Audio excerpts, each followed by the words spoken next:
day of Pentecost. And they were set apart for God. And the God, so for the church will be born. And 600 people. And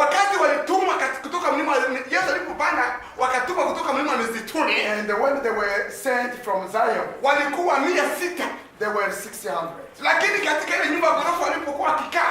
But in the house in which they were, and some of them, they could not wait. They left. And they stayed so 120. And those the one who received the power of the Holy Spirit, who were baptized in the power of the Holy Spirit, so the church may be born. If we sing, we dance, and we preach, it was because of those who were waiting for 10 days. If they didn't be patient, and the Holy Spirit could not do it.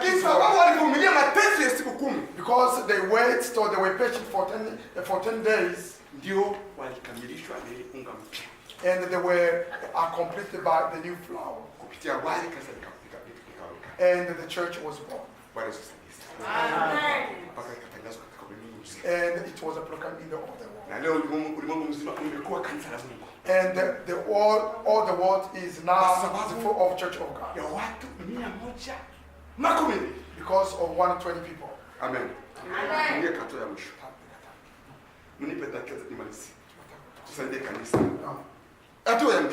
So the last one.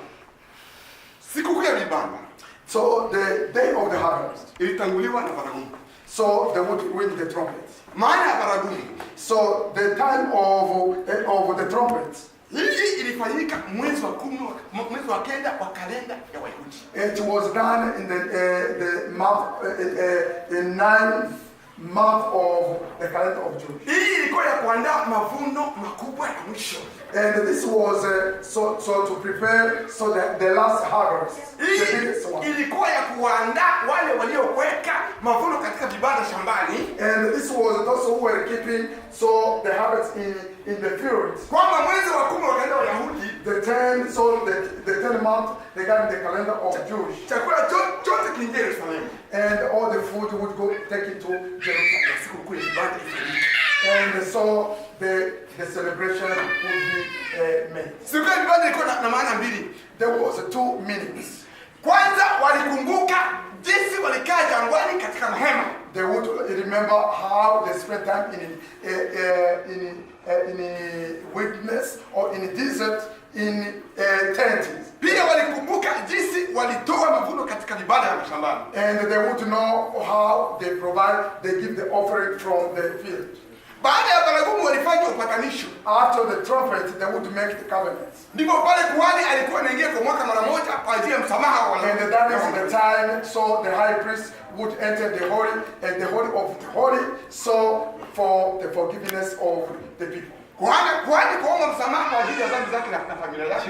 like to ask the forgiveness for himself and his family, and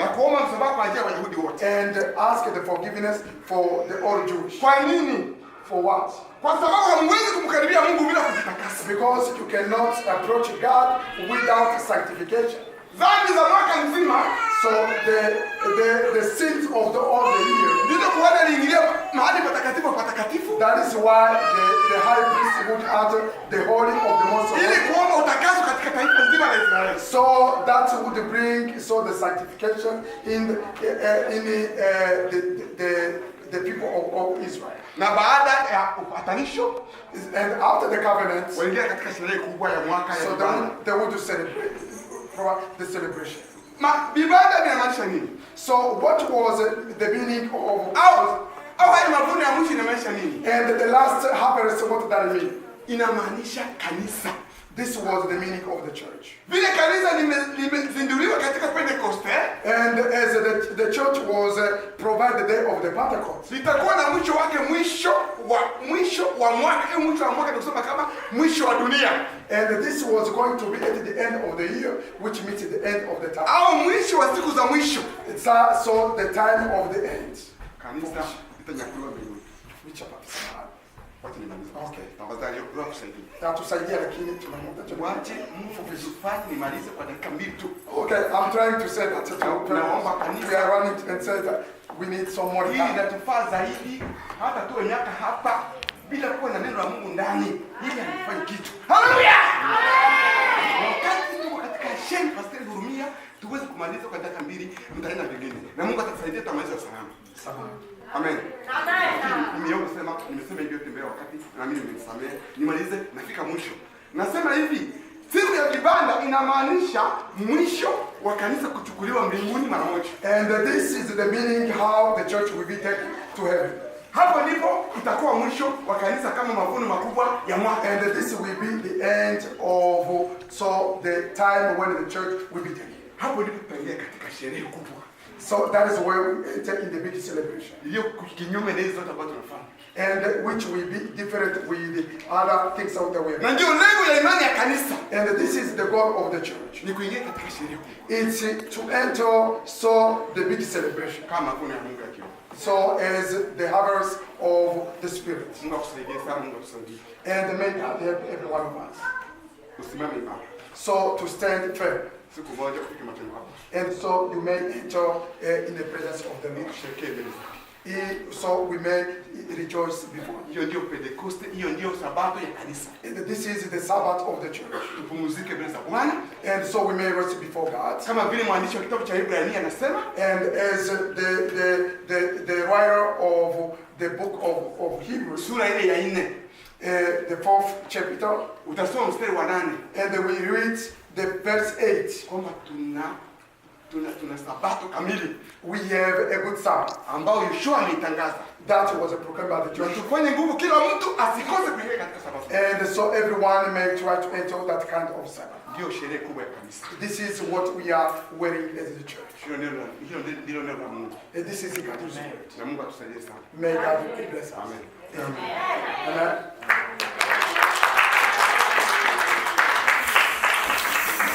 Mungu apewe sifa sana. Amen. Nafikiri muda ambao tumeandaa mbali sana. Nafikiri mambo mengi tutayaruka. Kwa sababu programu yetu tunatembeaga na ya mwisho wa mwaka, muda wetu tunatembeaga na muda pia. Ni kitu ambao tuna matatizo katika nchi. Tunakuwa tunatembea, tuna muda ndio matatizo. So I'm saying that that's really the time is tough, but in this country everything is done with the time. That's the issue. When we are in America, everything is scheduled. When it's scheduled, we forget other things which was on the schedule. May God help us to understand and also to do our best. Nasema Mungu atusaidie zaidi kwa sababu huku ndio matatizo tuko nayo. Kitu kinafanyika kwa muda na muda kama hatuheshimie vingine vyote, programu zingine zinaharibika. Mungu atusaidie sana. Amen. So for now I think we are going to change things. Nafikiri tutabadilisha vile tungeweza kufanya kwa sababu tunakuwa na muda mdogo zaidi. Chenye tutafanya kwa sasa, tunahitaji waimbaji mkuje mtuimbie wimbo kidogo. Nafikiri tutakavyofanya, tutaendelea baada ya saa 6 za usiku, tutafanya ushuhuda baada ya saa 6 kwa sababu hatuwezi kufanya wakati huu, tuna muda mdogo. Baada ya saa 6 tutageuza kwa sababu mbele ushuhuda tukifanya mbele ya saa 6 kisha tunamaliza lakini kwa sasa mtavumilia ili tuweze kufanya ushuhuda kisha saa 6. And I'm saying that because of the time